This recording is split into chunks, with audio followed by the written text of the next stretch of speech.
Bonjour à tous, je suis Dr Richard, entrepreneur numérique et très récemment séminariste au MIDA.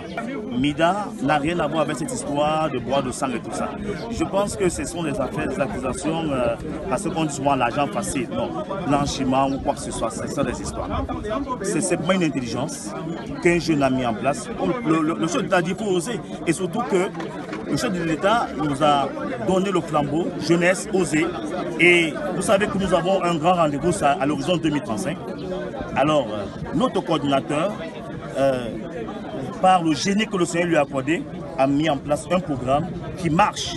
Et surtout que nous, les jeunes, nous avons perdu tout espoir. Je vous assure que beaucoup ici ne respectaient même plus les emblèmes nationaux.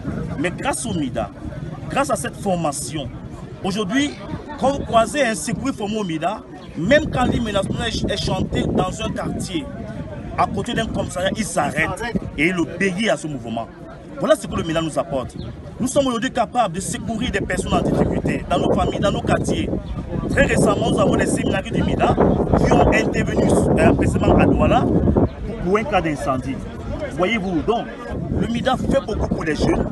Alors je crois que c'est un programme, non seulement ça vient éradiquer la pauvreté, mais ça vient également nous transformer.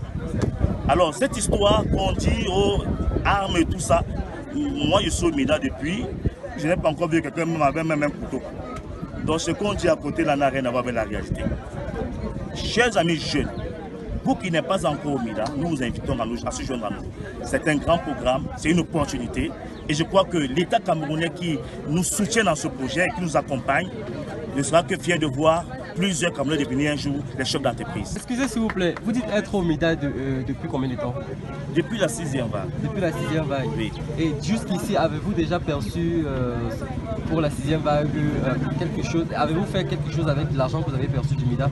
Oh, bien sûr. Si oui, quoi? Bon voilà, en venant ici au MIDA, j'avais un gros problème de scolarité pour les enfants. Et j'étais dans une position très très délicate.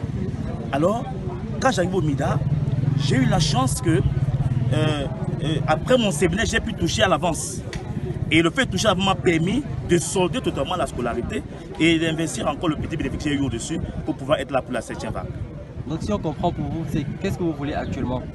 Actuellement, l'un des gros piliers que j'ai en ce moment, c'est dans ma petite famille, dans ce qu'on appelle dans la location, pour leur accorder un abri serein et surtout avoir un équilibre financier et pouvoir veiller à ce que leur éducation ne soit pas dans les normes et dans les meilleures conditions. Et pour ça, il faut que le MIDA continue, c'est ça?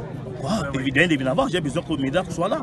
Tu sais, le MIDA vient répondre exactement au-delà des choses de l'État. Il a dit, oser amener, innover. Alors le MIDA a donné une solution, alors on s'accorde à la solution. Et nous croyons au MIDA. Et surtout que Dieu bénisse Patrick Ben, ce grand homme que Dieu a inspiré ce grand projet.